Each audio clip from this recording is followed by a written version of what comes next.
बाद सोसाइटी में उस समय बहुत मकान कम बने थे।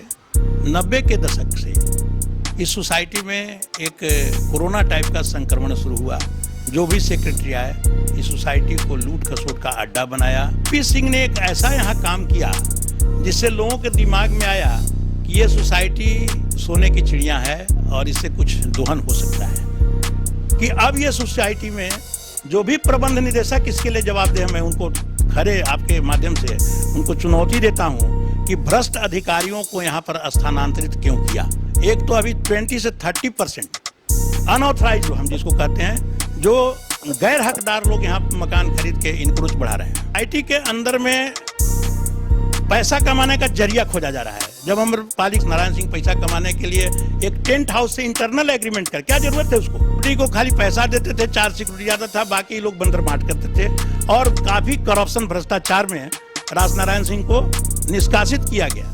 उसमें मनोज नाम का हम जानते हैं जो सुपरवाइजर हो, पैसा लिया है और केएम सिंह जैसे लोगों को दिया है। ये मैं आरोप लगा रहा हूँ। केएम सिंह कोई दूध के धुले हुए नहीं है। मैं पूछता हूँ, अगर एसएनपी सिंह को चार्ज मिला था तो एसएनपी सिंह ताला लटकाते थे, एक संवैधानिक बात मानी जाती है। गैर संवैधानिक केएम सिंह कौन होते हैं इसमें ताला लगाने वाले? यही केएम सिंह डीज है और बहुत से लोग थे जो गोस्वामी स्टील मिनिस्टर हुआ करते थे। उन दिनों ये पोस्टेड थे असम में और काफी घपला ही लोगों ने स्टील प्लांट के बनाने पर किया है। मेरे पास बहुत सारी सबूतें हैं इन लोगों के चरित्र चित्रण का। गैर कानूनी ढंग से इसकी जांच होनी चाहिए और प्रबंध निदेशक अगर बहुत पाक साक हैं तो मैं उनसे कहूंगा कि निर्भीक और अच्छे लोगों को सोसाइटी में बैठाएं। जो दागी हैं फिर उनको क्यों बिठा रहे हैं आप? बात खुली है तो दूर तक जाएगी। हम लगातार आपको कोऑपरेटिव सोसाइटी के बारे में बताते हुए चल रहे हैं कि कोऑपरेटिव सोसाइटी के जो कुर्सी है उसके नीचे कई राज है। राज खुलना शुरू हो चुका है। कल ही अनार देवी ने अपनी बातों को बताया कि किस तरह सोसाइटी ने जो सोसाइटी के लोगों के लिए मंडप बनाया गया था उसे व्यवसायीकरण कर दिया। चंद दिन पहले हमने दिखाया था कि सचिव के कार्यालय पे अध्यक्ष ताला मार देते हैं। उसके बाद सोसाइटी के कई लोग मुझसे संपर्क कर रहे थे और कहा कि हिमांशु जी हम भी बात करना चाहते हैं। नमस्कार, डी फोकस में आपका स्वागत है। मैं हूं हिमांशु और इसी मुद्दे पर बात करने के लिए हमारे साथ कोऑपरेटिव सोसाइटी के सदस्य एसके मिश्रा साहब हैं। वो भी उन्होंने मुझसे कहा कि हिमांशु जी इस मुद्दे पे हम भी अपनी बात रखना चाहते हैं। मिश्रा साहब, आपका स्वागत है डी फोकस। धन्यवाद। सबसे पहले हम जरूर जानना चाहेंगे, क्योंकि आप काफी उम्र दराज हैं, आपको अच्छा खासा नॉलेज है। एक चीज जो हमारे दर्शक जानना चाहते हैं, कोऑपरेटिव सोसाइटी क्या है? ये सोसाइटी ये जानना चाहते हैं और किन लोगों को यहाँ पर जमीन आवंटित हुआ था? हिमांशु जी 1968 में जब ये सोसाइटी बनी थी, एलए के प्रसाद इसके संस्थापक सचिव थे, जिन्होंने यहाँ के मजदूरों, यहाँ के पदाधिकारियों के रहने का एक टाउनशिप प्लानिंग के तहत उन्होंने का आग्रह किया था कि एक सोसाइटी, हाउसिंग सोसाइटी बननी चाहिए। उस पर तत्कालीन जो भी एमडी थे 90 एकड़ जमीन आवंटित किया इसमें। उसके बाद सोसाइटी में उस समय बहुत मकान कम बने थे। 90 के दशक से इस सोसाइटी में एक कोरोना टाइप का संक्रमण शुरू हुआ। जो भी सेक्रेटरी आए इस सोसाइटी को लूट खसोट का अड्डा बनाया और जो जितनी उनकी अपनी काबिलियत थी दिमाग में, उसी के अनुसार, जैसे एसएसपी वर्मा, दरद, बहुत से लोग जो सेक्रेटरी बने, जो बड़े प्लॉट को छोटे प्लॉट बना करके रेजुलेशन पास करके, उस समय सोसाइटी का किसी को ज्ञान नहीं था और ये लोग अपने स्तर से प्लॉट को मेंबरों में मेंबर बना के अलॉट किया। उस समय तत्कालीन जो भी लोग थे, मुझे भी उस समय 85 में अप्रोच किया गया था कि 25,000 रुपया देंगे तो आपको प्लॉट अलॉट हो जाएगा। मैंने नहीं लिया। मैं जब सोसाइटी में यहाँ आया 2012 में, तो तत्कालीन सचिव वीपी सिंह थे। उन दिनों यहाँ विवाद चल रहा था, कभी उनको हटाओ, कभी गिराओ, कभी एडमिनिस्ट्रेशन। और वीपी सिंह ने एक ऐसा यहाँ काम किया जिससे लोगों के दिमाग में आया कि ये सोसाइटी सोने की चिड़िया है और इससे कुछ दोहन हो सकता है। लेकिन मैं न वीपी सिंह का समर्थक हूँ, न मैं केएम सिंह का समर्थक हूँ, न मैं मोहन दुबे का समर्थक हूँ और विरोधी हूँ, मैं किसी का नहीं हूँ। लेकिन इस सोसाइटी में अगर कमाई का कोई जरिया निकाला भी इसका डेवलपमेंट के साथ, तो वो नाम आता है वीपी सिंह का। उसने काफ़ी डेवलप किया। जो हम मेंबरों पर अधिभार आता था, ज़्यादा हम लोग को सर्विस चार्ज लगता था, कोई इस अम्रपाली क्लब में बैठने नहीं जाता था, उसको सुनियोजित ढंग से सजाए।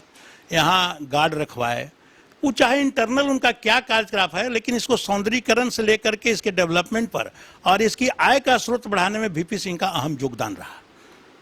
लोगों का कहना है, जैसा हम भी सुनते हैं, कि वो काफ़ी पैसा कमाने के लिए आए। जब आए तो ठीक है, लेकिन जाने के बाद की जो बातें हैं, मैं एक चीज़ कहना चाहता हूँ आपके माध्यम से कि अब ये सोसाइटी में जो भी प्रबंध निदेशक इसके लिए जवाबदेह, मैं उनको खरे आपके माध्यम से उनको चुनौती देता हूँ कि भ्रष्ट अधिकारियों को यहाँ पर स्थानांतरित क्यों किया। ये सोसाइटी भी मजदूरों का है और ये सोसाइटी मजदूरों के लिए है, पदाधिकारियों के लिए है। एक तो अभी 20 से 30% अनऑथराइज लोग, हम जिसको कहते हैं, जो गैर हकदार लोग यहाँ मकान खरीद के इनक्रोच बढ़ा रहे हैं, नंबर 1। नंबर 2, सोसाइटी के अंदर में पैसा कमाने का जरिया खोजा जा रहा है। जब अम्रपाली क्लब वीपी सिंह हटे तो रास नारायण सिंह आए। रास नारायण सिंह पैसा कमाने के लिए एक टेंट हाउस से इंटरनल एग्रीमेंट कर, क्या जरूरत है उसको?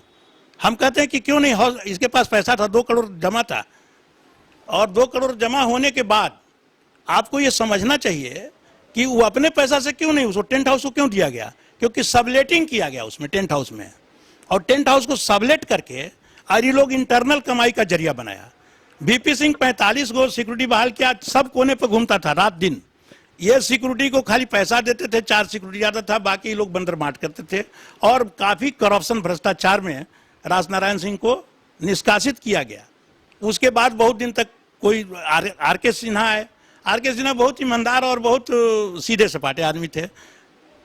तत्कालीन अध्यक्ष और तत्कालीन सचिव, ये कोषाध्यक्ष, मिल के इतना प्रेशर को बेचारा रिजाइन किया।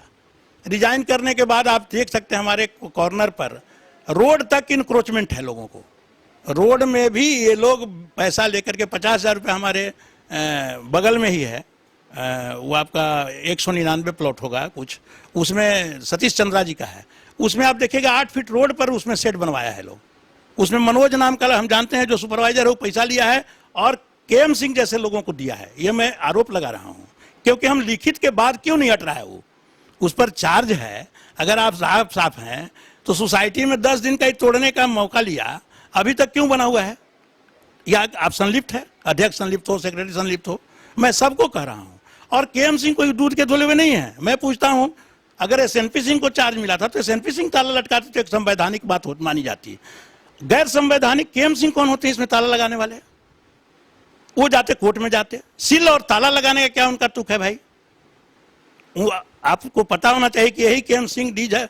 और बहुत से लोग थे जो गोस्वामी स्टील मिनिस्टर हुआ करते थे, उन दिनों ये पोस्टेड थे असम में, और काफी घपलाई लोगों ने स्टील प्लांट के बनाने पर किया है। मेरे पास बहुत सारी सबूतें हैं इन लोगों के चरित्र चित्रण का, लेकिन मैं बोलना नहीं इसलिए चाहता था क्योंकि मैं नहीं चाहता हूं कि ये बैटल फील्ड बने।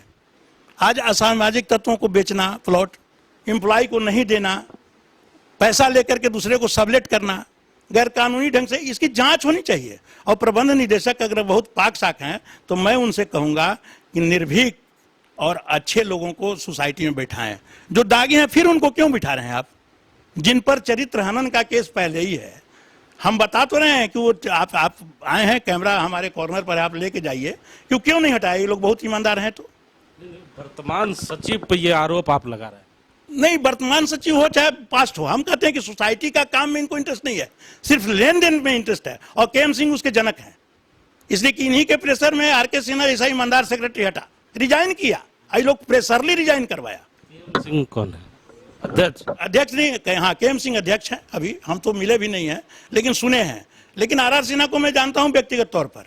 वो दोनों आदमी, इतना सीधा आदमी को ये लोग हटा दिया और वो बात होकर के रिजाइनेशन सबमिट किया। बताइए, एक तरफ कमाने की ओढ़ा ईमानदार आदमी को टिकने नहीं देगा तो सोसाइटी कैसे चलेगी आपके पता? अनार देवी ने कल आरोप लगाया है कि सोसाइटी में जो टेंट हाउस के जिक्र कर रहे हैं, गलत तरीके से टेंडर दिया गया और गलत तरीके से इन लोगों ने पैसे की उगाही की, उसे आप कितना सही मानते हैं? 100-200%। जब सोसाइटी के फंड में पैसा है तो सोसाइटी में ना आता जी। जो टेंट हाउस को हम रेंट दे रहे हैं वो सोसाइटी का रेंट आता ना।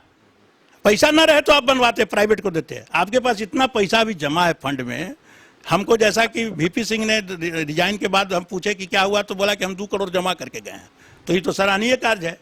उसके बाद सारे लोग खाता खत्म कर रहे हैं और सब भ्रष्टाचारियों का जमा उड़ाया है। अभी जो प्रबंधन बनाई गई है, एसएनपी सिंह से मैं मिला नहीं, उनसे भी मिलेंगे कि काजल की कोठरी में ना है। एसएनपी सिंह बड़ी भले आदमी हैं, मैं उनको व्यक्तिगत तौर पर जानता हूं, और अगर आएंगे तो वो भी इनके शिकार होंगे। अच्छा मिश्रा जी, एक चीज बताएं हमें कि जब सोसाइटी बनता है तो उसके कई नियम होते हैं, कानून होते हैं, बाइलॉज होते हैं कि कैसे घर बनाना है, नक्शा बनाना है। अब देखा जा रहा है कि कोऑपरेटिव सोसाइटी में कोऑपरेटिव सोसाइटी का रंग रोगन बदलता चला जा रहा है, जिसे जैसे मन कर रहा है वैसे मकान बना रहा है, कोई 3 स्टार होटल का शक्ल दे रहा है, कोई मतलब अलग अलग तरीके से। तो क्या ये काम अध्यक्ष और सेक्रेटरी का है कि नहीं? जरूर मैं वही कह रहा हूं कि अध्यक्ष सेक्रेटरी सिर्फ पैसे की लड़ाई में मशगूल है, चाहे जो भी बना हो, मैं किसी का नाम व्यक्तिगत नहीं। उनको यहाँ के बायलॉज से कोई मतलब नहीं, नियमावली से कोई मतलब नहीं है, यहाँ के रूल रेगुलेशन से मतलब नहीं है। कौन कितना बाउंड्री घेर रहा है, कौन कैसे बना रहा है, उस पर कोई हस्तक्षेप नहीं है। इनका सुपरवाइजर दिन भर ठेला वाला, रिक्शा वाला से पैसा वसूलता है। जितने हॉस्पिटल बने हैं, मैं तो सिविल सर्जन, मैं जा रहा हूँ, उस पर जा रहा हूँ। पहले आपने एक और आरोप लगाया कि ये सोसाइटी यहाँ के बीएसएल एम्प्लॉय के लोगों को रहने के लिए, शांतिपूर्ण रहने के लिए सोसाइटी का गठन किया गया।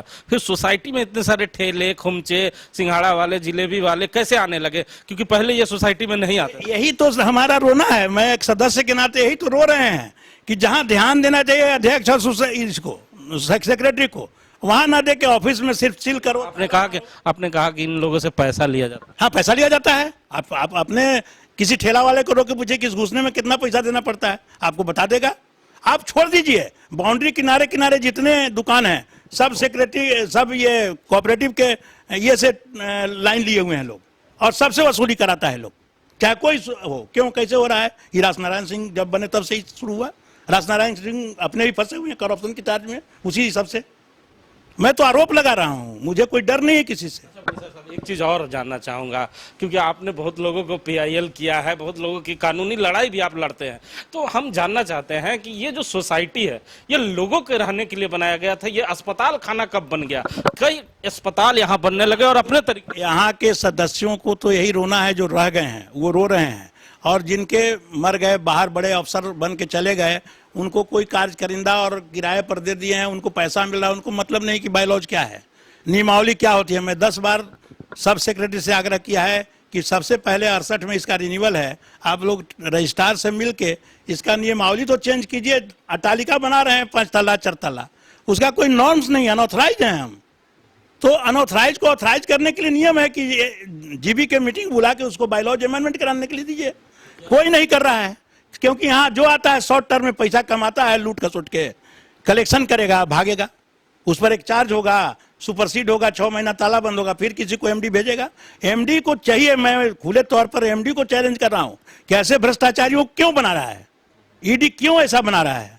मेरा ये आरोप है, कोई आरोप नहीं देगा, मैं आरोपित कर रहा हूँ यहाँ के प्रबंध निदेशक को कि ये इस तरह का नहीं। तो मैं बाध्य होकर के मैं पीआईएल की तैयारी कर रहा हूँ, एज ए मेंबर मैं पीआईएल में जाऊंगा। कितना हॉस्पिटल कैसे बन गया, इतना दुकान कैसे बन गई, दुकान के लिए high court 3 bar court of contempt का नोटिस दिया, क्यों नहीं हटा रहा है लोग?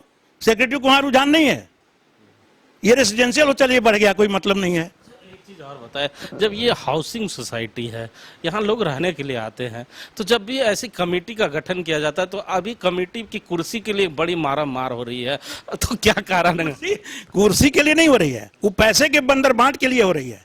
क्योंकि सोसाइटी, बता तो रहे हैं कि लोग 50-50 करके सोसाइटी के सेक्रेटरी, उसमें अब आता है टेंट की बात कर रहे हैं। जो भी महिला थी उसको मैं धन्यवाद देता हूं आपके चैनल के माध्यम से कि हिम्मत तो जुटाई है।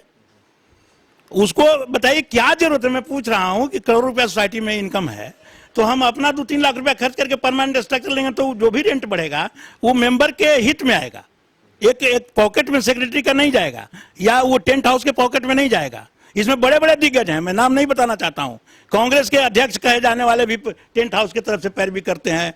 कुछ लोग तत्कालीन मैंने कोई एमडी है, यहाँ एक पुराने एमडी बैठे हुए, मैं नाम नहीं बताऊंगा, कि उनका ही काम है बैठ के करना,